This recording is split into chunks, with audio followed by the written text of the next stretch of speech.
நம்ம முதலமைச்சர் விஜய் அண்ணாவோட இன்னைக்கான மாற்றங்களை பார்க்கலாமா? அதுல ஃபர்ஸ்ட் ஸ்டாலின் சார் செய்ய முடியாத ஒரு விஷயத்தை செய்ய துணிஞ்சிருக்காரு நம்ம சிஎம் விஜய் அண்ணா. இந்த சம்பவத்தை மட்டும் அவர் பண்ணிட்டாருன்னா கண்டிப்பா காலத்துக்கும் அவரோட பேர் வந்து இங்க நின்று பேசும். யூஸ்வலாவே நம்ம விஜய் அண்ணா வந்து அவரோட படத்துல வர ஒவ்வொரு சீனையுமே வந்து ரீக்ரியேட் பண்ணிக்கிட்டு இருக்காரு. இப்போ இன்னொரு சீனையும் வந்து ரீக்ரியேட் பண்ண போறாரு. கில்லி படத்துல ஒரு ஃபேமஸான டைலாக் இருக்கும் இல்லையா, அவனை மட்டும் கர்நாடகாக்கு அனுப்பிச்சிங்கன்னா காவேரியை கையோட கூட்டிட்டு வந்துருவான் சார் அப்படின்னு. அது உண்மையாவே பண்ண போறாரு. ஆகஸ்ட் 3 அன்னைக்கு விஜய் அண்ணா கர்நாடகா போக போறாரு. இந்த காவேரி தண்ணீர் இப்போ வரைக்கும் தமிழ்நாட்டுக்கு தரல, அது ஏன் தரல அப்படின்னு சொல்லி நம்ம நேராவே போய் கேட்டுறலாம் அப்படின்னு சொல்லி கர்நாடகாவோட சிஎம் மீட் பண்ண போறாரு. இந்த காவேரி பிரச்சனை சொல்லவா வேணும், நமக்கும் கர்நாடகாவுக்கும் பல வருஷமா இருக்கு. எப்பவுமே சொன்ன டைமுக்கு தேவைப்படுற டைமுக்கு நமக்கு தண்ணியே தரமாட்டாங்க. அவங்க தண்ணீர் தரமாட்டாங்க, உடனே நம்ம ஆளுங்க சுப்ரீம் கோர்ட்டுக்கு போவாங்க, இல்லைனா காவேரி மேலாண்மை வாரியத்தில் முறையிடுவாங்க. அதுக்கப்புறம் தான் வந்து தண்ணீர் தரவே வந்து ஒத்துப்பாங்க. நம்ம வந்து எங்களுக்கு இவ்வளோ தண்ணி வேணும் அப்படின்னு சொல்லி கேட்டால் கொஞ்சமாக தான் தண்ணியே தருவாங்க. எப்பவுமே நம்ம கேட்டதை விட கொஞ்சமாக தான் கர்நாடகாவிலேருந்து நமக்கு தண்ணீரே வந்து கிடைச்சிருக்கு. போன டிஎம்கே ஆட்சியில் கூட சொன்னபடி அவங்க தண்ணீரே தரல. அப்போ சிஎம்மாக இருந்த ஸ்டாலின் அவர்கள் மீது பல விமர்சனம் வச்சாங்க. ஏன்னா கர்நாடகாவில் அப்போ காங்கிரஸோட ஆட்சி தான் நடந்துட்டு இருந்துச்சு. டிஎம்கே காங்கிரஸ் ரெண்டு பேரும் கூட்டணியில் தானே அப்போ இருந்தாங்க. அப்போ உங்களோட கூட்டணி கட்சி தானே அங்கே ஆட்சி பண்ணிட்டு இருக்கு. நீங்க ஏன் கர்நாடகாவில் போய் உங்களோட கூட்டணி கட்சி கிட்ட தாராளமாக கேட்கக்கூடாது, ஏன் கேட்காம இருக்கீங்க அப்படின்னு சொல்லிட்டு பல விமர்சனங்கள் அப்போ எழுந்துச்சு. அதனால நம்ம சிஎம் விஜய் அண்ணா வந்து கர்நாடகா போய் கர்நாடகாவோட சிஎம் டைரக்டாக மீட் பண்ணியே கேட்டலான்னு ஒரு முடிவில் இருக்காரு. என்னதான் பிரச்சனை, ஏன் தண்ணீர் தரமாட்டீங்க, உங்களுக்கு எவ்வளோ தண்ணி தான் வேணும்? ஏன்னா இப்போ விவசாயத்தோட குறுவை சாகுபடிக்கு தண்ணீர் திறந்தே ஆகணும். இப்போ வரைக்குமே திறக்காம இருக்காங்க.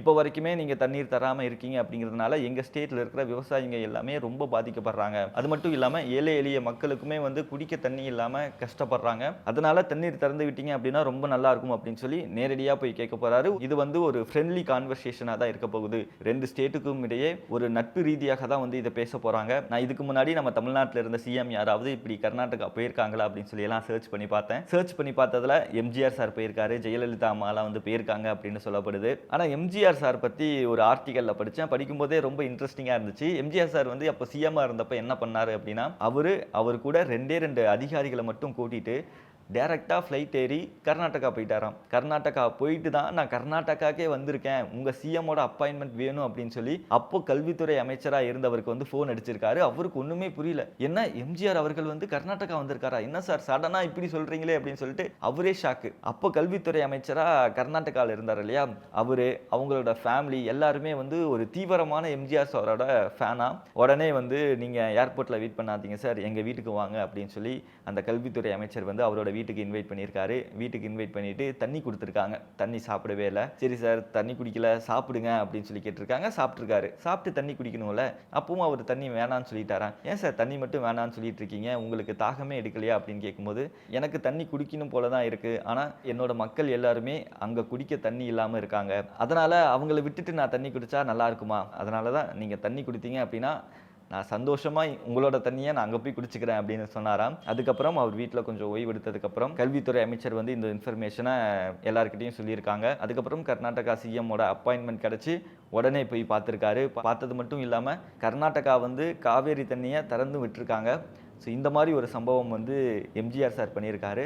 இப்போது விஜய் சாரும் வந்து போக போகிறாரு. நம்ம விஜய் அண்ணா போய் கையோடு அந்த காவேரி தண்ணியை மட்டும் கூட்டிகிட்டு வந்துட்டார்னா ரொம்ப சந்தோஷமாக இருக்கும்.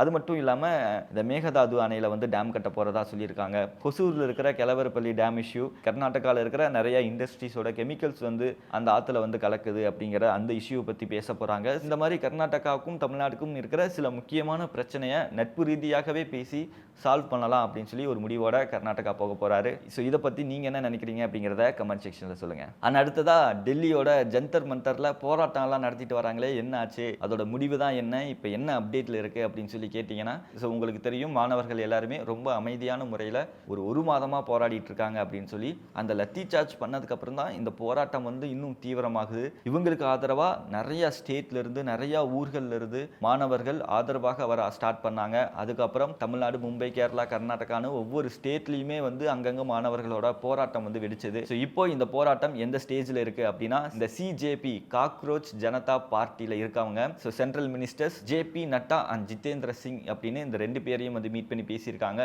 மீட் பண்ணி 3 முக்கியமான கோரிக்கையெல்லாம் வச்சுருக்காங்க. அதில் ஃபஸ்ட்டு, மாணவர்கள் எல்லாருமே போராட்டம் பண்ணிட்டு இருக்காங்க இல்லையா, அவங்க மீது எந்தவித சட்ட நடவடிக்கையும் எடுக்கக்கூடாது அப்படின்னு சொல்லி ஒரு கோரிக்கையை வச்சிருக்காங்க. கொஷின் பேப்பர் லீக் ஆனதுனால ரீ எக்ஸாம் அப்படின்னு சொல்லி ஒரு அனௌன்ஸ்மெண்ட் வந்ததுக்கு அப்புறமே அந்த ஸ்ட்ரெஸ் டிப்ரெஷன் எல்லாம் தாங்காம ஒரு 12 பேர்கிட்ட வந்து இறந்து போனாங்க. அவங்களுக்கு கவர்மெண்ட்ல இருந்து ஏதாவது நிதியுதவி கொடுத்தாங்களா அப்படின்னா கிடையாது. இப்போ வரைக்குமே ₹1 கூட நிதி உதவியா தரப்படலை அப்படின்னு சொல்லப்படுது. அந்த 12 ஃபேமிலிக்கும் 1 கோடி நிதி உதவி தரணும் அப்படின்னு சொல்லி ஒரு கோரிக்கையை வச்சாங்க.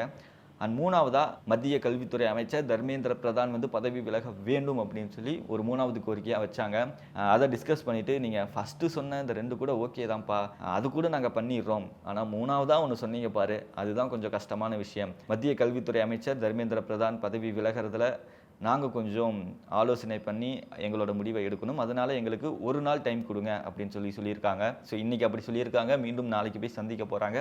நாளைக்கு அந்த மாணவர்களோட போராட்டத்துக்கு ஒரு தெளிவான முடிவு கிடைக்கும் அப்படின்னு சொல்லி நம்புவோம். ஆனால் அடுத்ததாக இப்போ சோசியல் மீடியாவில் ஒரு சிங்கப்பெண் வந்து பயங்கரமாக ட்ரெண்ட் ஆகிட்டு இருக்காங்க. நீங்கள் இந்த இன்ஸ்டா ரீல்ஸ், யூடியூப் ஷார்ட்ஸ் எல்லாம் வந்து பார்த்துட்டு இருந்தீங்க அப்படின்னா கண்டிப்பாக இவங்களோட அந்த ஒரு ரீலாவது பார்த்துருப்பீங்க. பார்க்காதவங்களுக்கு அந்த ரீல் வந்து போடுறேன் பாருங்கள்.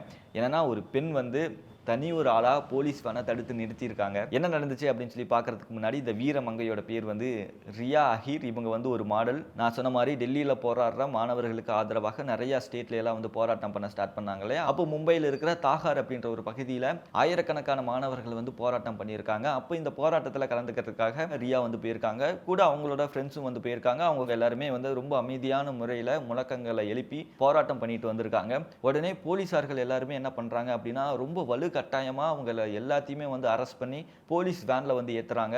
அந்த மாணவர்களை அரெஸ்ட் பண்ணி கூட்டிகிட்டு போகிறதுக்காக அந்த வேன் கிளம்பியிருக்கு. உடனே அந்த வேனை தடுத்து நிறுத்தியிருக்காங்க. அந்த விஷுவல்ஸ் வந்து நான் போடுறேன் பாருங்கள். பார்க்கும்போது உங்களுக்கே வந்து ஒரு கூஸ் பம்ப்ஸ் மொமெண்ட்டாக இருக்கும். தனி ஒரு ஆளாக அந்த வேனை வந்து தடுத்து நிறுத்தியிருக்காங்க. போலீஸ் வந்து தள்ளுங்க தள்ளுங்க வழிவிடுங்க அப்படின்னு சொல்கிறாங்க. நான் ஒரு துளி கூட இந்த இடத்த விட்டு நகர மாட்டேன், இப்படியே தான் நிற்பேன் அப்படின்னு சொல்லி நின்றுருக்காங்க. இவங்களுக்கும் போலீஸ்க்கும் வந்து ஒரு கடும் வாக்குவாதமெல்லாம் வந்து நடக்குது. இருந்தாலுமே நான் அங்கே தான் நிற்பேன் அப்படின்னு சொல்லி தில்லா நின்றுருக்காங்க. ஒரு கட்டத்துக்கு மேலே ஒரு பெண் இவ்வளோ தில்லா நிற்கிறாங்களே, அவங்களுக்கு ஆதரவாக நம்ம போய் நிற்கணும் அப்படின்னு சொல்லிட்டு அதுக்கப்புறம் தான் நிறையா மக்களும் நிறையா மாணவர்களும் அங்கே அவங்களுக்கு ஆதரவாக வந்து நின்றுருக்காங்க. அதுக்கப்புறம் அவங்களுக்கு ஆதரவு வந்து ரொம்ப அதிகமாயிருச்சு அப்படிங்கிறதுனால வேற வழியே இல்லாமல் அரெஸ்ட் பண்ணி போலீஸ் வேனில் வச்சிருந்த அந்த மாணவர்களை எல்லாத்தையுமே வந்து ரிலீஸ் பண்ணிட்டாங்க. இந்த ஒரு சம்பவம்னால அந்த பெண்ணுக்கு இப்போ சோசியல் மீடியாவில் பல பாராட்டுகள் குவிஞ்சுக்கிட்டு இருக்கு. இந்த விஷயம் பற்றி அவங்க ஒரு ப்ரெஸ் மீட் ஒன்று கொடுத்துருந்தாங்க. பேசும்போது இப்படியெல்லாம் நடந்துச்சு அப்படின்னு சொல்லி எக்ஸ்பிளைன் பண்ணாங்க. ஆனால் நான் அந்த வேன் முன்னாடி நிற்கும் போது கொஞ்சம் பயமாக தான் இருந்துச்சு. ஆனால் இருந்தாலுமே இந்த நாட்டோட குடிமகளாக நான் என்ன பண்ணணுமோ அதை கரெக்டாக பண்ணியிருக்கேன், அது வரைக்கும் எனக்கு ரொம்ப சந்தோஷம் அப்படின்னு ஒரு பேட்டி ஒன்று கொடுத்துருக்காங்க. ஆனால் அதுக்கப்புறம் இந்த ராஜேஷ் லக்கானியை பற்றி நான் முன்னாடியே சொல்லியிருந்தேன் இல்லையா. ராஜேஷ் லக்கானி அப்படிங்கிறவர் செந்தில் பாலாஜி அவர்கள் மின்சாரத்துறை அமைச்சராக இருந்தப்போ மின்சாரத்துறையோட செயலாளராக இருந்தவர் தான் இந்த ராஜேஷ் லக்கானி. அதுக்கப்புறம் அவர் வந்து தமிழ்நாட்டில் இல்லை, வேற ஸ்டேட்டுக்கு போயிட்டாரு. இப்போ அவரை திரும்ப தமிழ்நாட்டுக்கு வர வச்சிருக்காங்க.